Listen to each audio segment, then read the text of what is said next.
TCT presents Public Report, a look at the issues and events of importance to our viewing area. Now, here's your host. And welcome to Public Report. I am your host today, Terry Owens. Have you ever felt like I need to be eating better, but you can't seem to figure out where to start? Well, we're sort of in a national crisis in the way that we eat. I just heard a report this morning that it's in like 70-some%. If you eat processed foods, you have a greater chance of heart problems along the way, and along with other major health issues. So where do we begin, and how do we get that solved? Well, our resident Dr. Joel Feedman from New Life Chiropractic is with us today, and he's going to help teach us nutrition God's way. And how many knows that that's the best way to eat, God's way? Welcome to the show today, Dr. Joel. Awesome. Thanks for having me. It's always good to have you with us. We learn so much. That. Yeah. We almost need a 5-hour program to spew it all out. So, is there a crisis going on today with people and the way we eat? Well, just look at me. I have a good taste. Absolutely, Terry. You know, one of the things that we're seeing is it's become about quantity instead of quality more than anything else. You know, I was listening to a doctor not too long ago, and he was saying in years past that the two top expenses people would have in their lives would be their home or their farm, and then their how they eat, their nutrition. And nowadays what we're finding is that because it has become a lesser of a priority, we put ourselves in a crisis to where now the number one expense would be their medical expenses, or what they would call healthcare expenses. And then down somewhere along the line, if they have enough money for food, they tend to buy the cheap stuff, the stuff that's not necessarily healthy, processed, as you had mentioned, which then creates more crisis. And so it's this vicious cycle now that just continues and continues. And so you're right, it is definitely a crisis that we're seeing here right now in the country. You really hit on something because you said it's about quantity. And you think about it, you go to the restaurants, they want to bring out big plates of food, right? Far more than what we need for any one meal. Yeah. I mean, when you think that you should only eat a piece of meat about the size of a deck of cards or your hand, you only pray for big hands then. You know, exactly. And you want to feel like you got your money's worth. Well, if they lower the prices and not worry about the big servings, we'd be better off, wouldn't we? Right, yeah.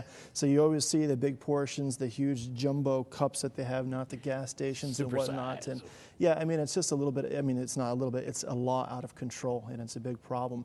And, you know, one of the things that we do in our office is when I teach nutrition, I first off and let people know that I'm not a nutritionist, I'm a chiropractor. But part of helping people reach a better level of health is to understand the basic fundamentals, the basic principles of what health is and how to maximize their God-given health, potential. And so, you know, when we look at, you know, health and nutrition and how they kind of fit together, what we do is we take a different approach because, you know, knowledge is power, and it'd be pretty boring for most people for us to sit here and talk about how broccoli is better for you than a donut. You know what I'm saying? Right. Or it's better to eat vegetables and fruits and natural foods than it is to have chips and sodas and things of that nature. And so the approach that we take that has seemed to be very effective is to help them to first have a foundation. And once they have that foundation, then they can take it to the next level, which is to be more specific with the foods then that they do eat. I think the heart of a lot of people would say, I really do need to eat better than I'm doing, but I really don't know where to start. Yeah. And so I guess that would be a good place for us to start. Absolutely. Where do you start? Okay. Well, the first question that I always tend to ask whenever I do any type of nutrition workshops throughout the community and churches and whatnot is I ask the number one question, which is, does nutrition heal? How do you think most people respond to that question? Probably yes. Yeah, you're right. Most people would, without a doubt, say, yes, nutrition heals, okay? But then the question comes then, if I had an unfortunate circumstance where there was a corpse in front of me, and they had all the body parts, all the blood and everything else, but we shoved it full with echinacea, vitamin C, spinach leaves, and whatever else that's good for you, would that body resurrect and come to life? And the answer then would be no. Definitely no, okay? So it's not so much the nutrition that does the healing, but it's the life that God has breathed into your body and mind. And what it does with these minerals, vitamins, nutrients, what does that life do with those things that actually can produce new healthy cells? I mean, think of it this way.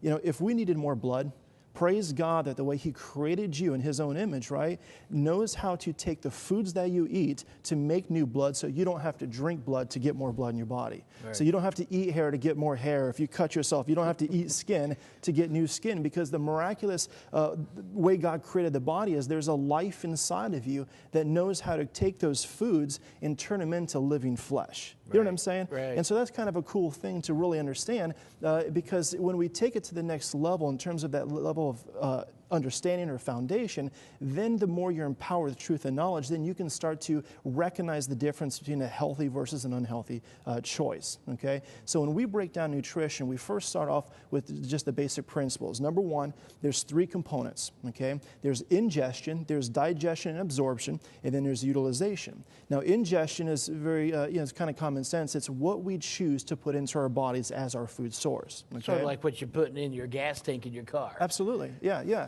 And so when you think about that, as that, just like you give that example, you can have a fine-tuned race car, and I'm not into race cars so much, but I know a basic principle.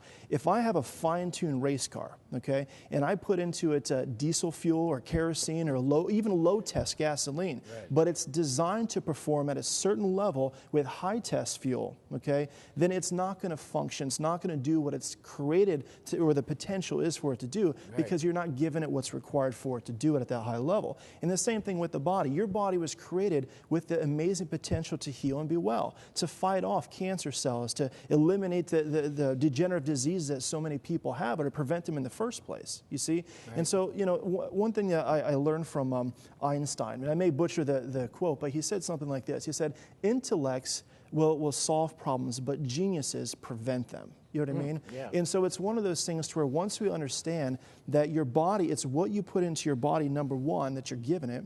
Number two is that when you look at the digestion absorption, there's that old thought that is you are what you eat. And if that were the case, one of my colleagues, Dr. Ben Lerner, New York Times bestseller, Body by God, he used to say if that was the case, then you'd be seeing a bunch of French fries and potato chips walking around. You know what I mean? But it's not so much what you are, what you eat, but you are what you absorb and what you utilize from what you eat, you see? Right. And so when you get down to it, then it's trying to recognize that the cells of your body, for them to live, they have to have the nutrients necessary for them to continue to not only be healthy, but when your body does produce new cells, that they're going to be healthier cells.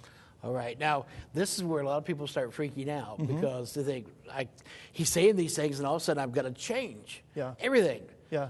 Should we start in small steps first? I mean, start making small changes along the way? Or is there something that you could actually do to kind of go back and reset your body's makeup to make it ready to start eating healthy? Yeah, there's different theories, different approaches.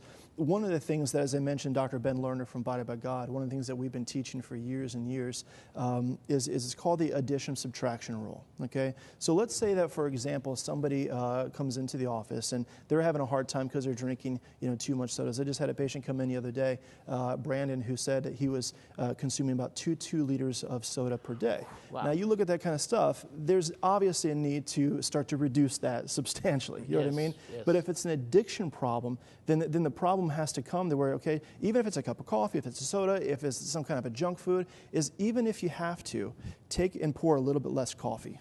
You know what I mean? Just decrease a little bit less. Don't put as much in your cup. You know what I mean? Or try to take and put less on your plate when you are eating. So there's that rule. And then as you do that, start to also put in new things. Even if you're adding more food to what you're already eating in a way, at least start to put in new foods that are healthier, God foods. And then that way your body can actually start to get used to actually having healthy sources of nutrition.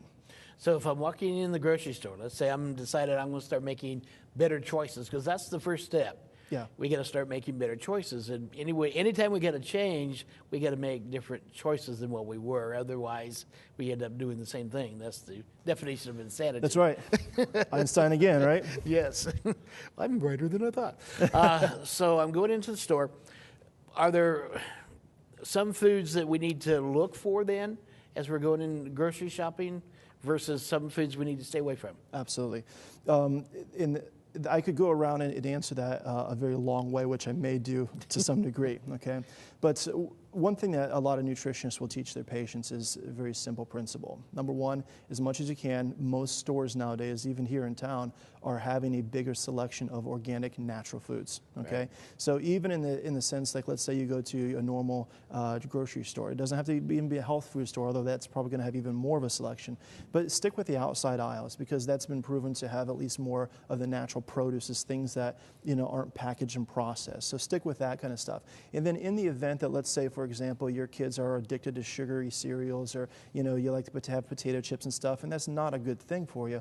But if you are going to consume those things in this transition to getting healthier and being well, then at least go to that section to eat the stuff that's not as bad for you. Not that if you go into the healthy section, you see a bag of potato chips, it doesn't mean that it's good for you. You know what I mean? Right. And that's what some people tend to think. Well, it's in an organic store, it's in a healthy store, so it must be good for me. It does not mean that it's good for you. It's just not as bad for you. You see what I mean? So just try. Yeah. So it's just one of those things towards trying to use a little bit of wisdom there to start to try to make those healthier selections. So instead of having all the packaged corn dogs and macaroni and cheese and things like that, look for the more natural foods that you can make. I know this is something that people don't like, but that you don't have to microwave. That's not like a frozen type of a dinner that you heat up. Make the stuff, eat the stuff that's as raw and natural as you possibly can. Now, I don't know what your feelings are on this, so I'm going to tread out here on dangerous ground. I know what some people's feelings are. Microwaves, should we stay away from those? Do they destroy the good stuff when we use them? Well, here's the thing. Just like anything that we talk about, I always tell people, whether they agree or disagree, use it to stir your thoughts to at least look into it, okay? Because I've had a family member who did a little 8th grade report on microwaves, and after he did his own research and I read it, I was like, holy smokes, this is not good stuff. You know what I mean? So we try to not use that in our home because it's not something that's necessarily a great thing, okay? So keeping it simple, I would eliminate it. And if you look on the internet, the information area we live on, there's all kinds of information and research on why that's a bad thing that they can look into. Man, you look at the foods that are designed for microwaves. Right. They're highly processed, full of bad stuff for our bodies. Yeah, it's that vicious cycle that we find.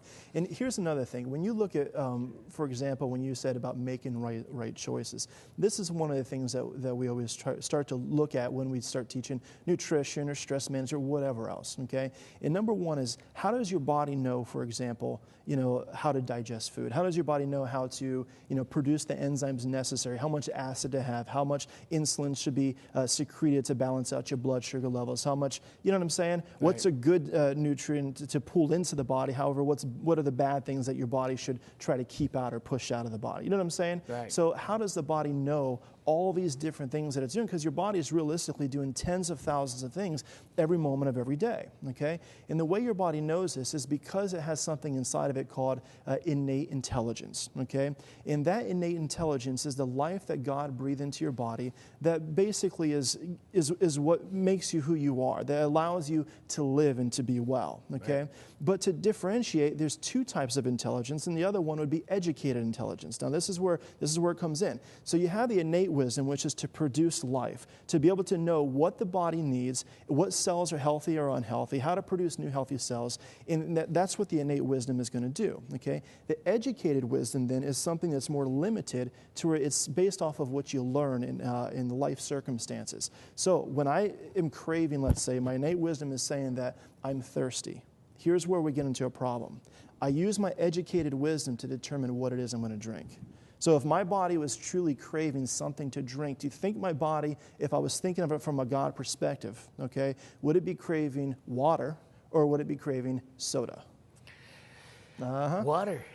Water. Is the correct answer. So if that's what your body would be craving, let's say, all right, then I have to educationally now choose what do I want to put into my body. You see what I'm saying? Right. So when it goes back to Hosea 4:6 and it says, my people are destroyed for lack of knowledge, it's recognizing what's good and what's not good. What's a God food, what's not a God food, right. Okay? So when you teach, for example, about like a man food, imagine reading a label that said, from a man's food perspective, that this is a food substance that has been processed, that is more likely to cause degenerative diseases like heart disease, blood pressure problems, cholesterol problems. It's going to destroy your energy and make you sick, overweight, and unhealthy.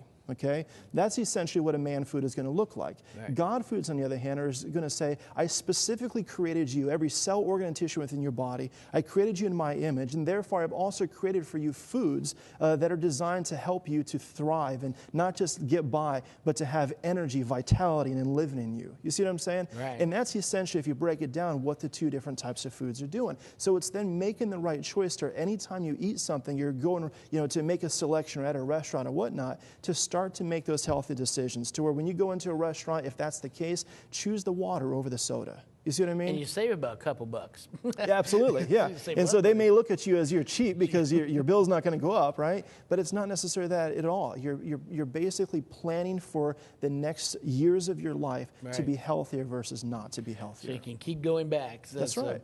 That verse you said, without knowledge my people perish. Actually, if you go back into the Hebrew, it actually says without restraint, my people perish. Yeah. That makes it even more powerful. Yeah. Knowledge is power, but without restraint. And that's where we got to get to in making the right choices. That's right. So you've given us a good layout on what we should be taking in. Now, does man foods make it harder for your body to process? Because we want to talk about that digestion now. Right. So is man foods make it harder to process digestion than it is God foods? Oh, absolutely. Because here's the thing. It's not natural, which means it's always going to require your body to do something that is more difficult in terms of the whole natural healing process. In those things, most people nowadays, what we find, they don't even necessarily eat natural foods. They don't even eat real food. They're all chemicals. Right. So when you look at the digestive process as a whole then, okay, we're creating all kinds of different problems. And when you look at the health of America, people are over-medicated, they're having all kinds of different health issues, and yet most people know that there's an association between what they eat and their health. You see what I mean? Right. And so it's one of those things where it's making that decision then, that concrete decision saying, I've got to start for my life's sake. You know what I'm saying? Absolutely. Yeah.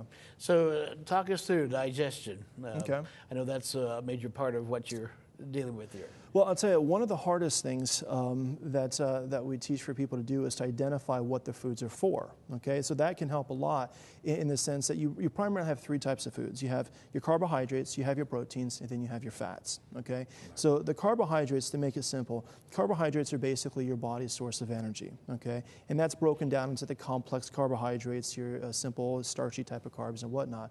But the carbohydrates are basically your source of energy. So knowing that that's going to be like, so from your fruits to pastas and breads and whole grains and things like that. And then you also even have your carbohydrates as simple sugars, which are more your candies and sugar, just sugars in general. So carbohydrates are there. Now, with that being said, they have a purpose, which is energy, okay? Right. Now, when you keep that in mind, then when does your body, usually when you start your day, need your energy to go through the day? In the morning. In the morning, okay? So there's different theories on this, but what they've teaching, according to Body by God, is that you should be eating your carbohydrates, especially the ones that are easier to break down in a natural state, in the morning time, okay? So if you get up, for example, and you've been resting, your body has an empty stomach, and you put into your body, let's say, some natural, fresh juice or even eat some fruit, then your body as an energy source is going to basically start to break down and use that right away, okay? Matter of fact, my understanding is actually fruit takes less energy to digest, which isn't that what you want? Right, because you don't want something that's going to, when you eat big meals, it's going to take a lot of energy to digest that thing. That's right. So you want something that's going to actually not take away energy, but Right. And so when you think about that, the carbs are the whole issue of, usable, sustainable energy, especially when you get your good, healthy, complex carbohydrates. Now, your proteins and fats, on the other hand, usually you're going to want to link those together. The proteins are basically a cluster of amino acids and whatnot that are essentially designed for healing and repair, okay? So if your body rests, when it's resting in the evening time, okay, that's the time when your body heals and repairs the most, then what they're showing is that from basically mid-afternoon on, you should try to consume mostly natural, healthier choices of protein. So whether it's healthy fish, lean chicken, grass-fed beef, things of that nature. So then that way your body you don't need the energy, unless you're on third trick or something like that. Right. So you don't need that energy, and later in the day, you need something that promotes your body then to heal. And by getting your body into a healthy cycle, then all of a sudden what they find is that your body then is able to not only have more energy, it's easier to digest, but what they found, Dr. Ben, when he started studying nutrition, he calls his program the Undiet, because he said, okay, to figure out how for people to overall lose weight and to be healthier, let's first look at the people who are the heaviest, the sumo wrestlers, and establish what are they doing as the art of gaining weight. You see what I mean? So what they found is that they eat larger quantities, lesser times throughout the day, which slows down your metabolism. But also what they find is that when you combine your carbohydrates, your fats, and your proteins, such as like a chicken fettuccine Alfredo type of dish, okay, where you have your noodles and your meat, and then you have the oils and whatnot. That's right. But when you do that, that's why people, it just completely destroys their energy, because the digestive tract is the #1 user of energy. It takes so much of the body's energy to heal and break down those foods and extrapolate what's good versus what's bad, that unfortunately what happens is that's where when people think, well, Thanksgiving, I get tired because of the turkey, and the trip, all that, that whole issue. It's also because when you think about it, it's because we're eating such a large amount of food. Right. So not only large quantities, but it's also a mixture of the turkey and the mashed potatoes and the pies and whatever else, that when you put all that stuff in your body starts to shut down. It's not necessarily the turkey you ate, it's the turkey that's eating. There you go. Yeah. Now, do you ascribe to the food combinations? You should only eat proteins with certain things, and you shouldn't mix the fruit with the proteins. Yeah, so the rule of thumb would be like keeping it simple to where try to keep it to where, it's not a bad thing either to eat protein. I eat protein a lot in the morning. But when you do that, try to eliminate the carbs as much as you can, okay? So if you're going to go with, and you're seeing this even now more and more with menus, if you go to restaurants like Cracker Barrel, other restaurants, you'll even see the low-carb meals or the high-protein type of meals, to where people are becoming more and more aware of this, is just trying to eliminate the mixture. So let's say, for example, a person goes to the gym in the morning. They get up early, they go to the gym, they work out, praise God, they're trying to get healthier and stay fit, whatnot. But then what happens is now they maybe need some good quality proteins with your, good maybe spinach leaves or something like that to start their process of healing so their body can recoup and recover faster. Well, that's one thing that they can probably do to be able to promote that, okay? Right. But overall, as a rule of thumb, trying to eliminate the combination of the carbohydrates, the fats, and the proteins. Keep the carbs separate as much as you can. Keep the fats and proteins also separate as much as you can. This might seem like a strange question, but let me ask it anyhow, because we are talking about absorbing what you're eating. Is it better maybe sometimes to blend your green leaf stuff, because our bodies don't break down the cellulose walls very well sometimes? Yeah, so when you look at, that's why juicing is just so amazing, okay? When you take, for example, and you get yourself all the green spinach leaves and the kale and whatnot, whether it's blending or using juicers, sometimes it can be a little bit harder on some juicers because they're not used to doing that. Right. But it's a great idea. Anytime you're looking for healthy ways to try to either defeat or to prevent cancers and other diseases, one of the key elements is that you want to try to start to juice, so that way, just like you said, you can actually get everything that you possibly can out of those, okay, in a simple, usable, digestible way. So if you juice first thing in the morning, let's say, and you're putting that juice into a empty stomach, your body's more likely to be able to digest it. I mean, think about it this way. Inside your body, you have, obviously the stomach and the intestine, small and large, whatnot, but you have something called microvilli in part of the digestive tract. And they're like finger-like projections that basically over time can get all clogged up. So you think about, for example, in school, if your kid, is doing a project and runs out of glue, you might tell them to, use flour and water, and that's going to make a pasty type substance. Well, when you think about the noodles and the breads and, that kind of stuff, it's doing the same thing. So what happens is you start to clog up these little finger-like projections to where now there's less surface area for the body to be able to absorb in those nutrients that it needs to, because now they're all filled up, okay? So when you, get up in an empty stomach, you're in a pattern now of starting to eat healthier, then you actually, when you drink those, juices or eat those fruits and whatnot, your body is more likely to absorb the maximum absorption based off what your body needs, because it's now, able to do that without less of the clogging the filter, the problem. Do you think colon cleanses are any good, or you wouldn't want to do it all the time, but right. to open up those, provide them more space that you need? You look at it, for example, with the #1 type of cancer for both genders is colon cancer, okay? You look at people who battle and they're having immune deficient problems, just sick all the time, that kind of thing. What they're finding now is that basically the digestive tract accounts for about 80% of the immune system, okay? So that's a huge thing. So it's a very healthy response to do that. And you can do that in many ways. One way you can cleanse the digestive tract, well, there's a couple ways, but we'll go through a couple. Number one is just drinking lots of water, okay? Just like water, washes the outside of the body, it also washes the inside of the body. Right. Number two would be to basically do, like you said, some type of cleanse, whether it be through herbs, and you can do that to where it'll flush out the body, or you can do even stuff like the colon cleanses, like what some recommendations are, is like enemas of different types, whether it's through herbs or even, I know this sounds kind of weird, but even stuff like coffee enemas, okay? But when you start to look into the natural healing science, they're showing some definite benefits to different types of colon cleanses to flush out the digestive tract and keep your body to where it's actually functioning at the highest level possible. Just skip the cream and sugar. That's right. That's right. Yeah, and if you're going to do that kind of thing, just make sure that you look into and get some good resources. It's not something you just want to do unknowingly. You want to make sure you look into that. Now, one of the downsides of colon cleanses is it also gets rid of the good bacteria that you need. Is that correct? And that's what, you're looking at a whole host of issues there, because even like when people are given antibiotics on a regular basis, all the different medications, it's causing a lot of ulcers, it's causing a lot of, like you mentioned, all the good, healthy bacteria that you want to promote, it's causing those to be destroyed. And then by doing that, we're creating more health issues. You see, so eating healthy it's such a huge thing because it's helping you in a huge sense. And then the other thing too, I forgot to mention in terms of cleansing, is just fasting.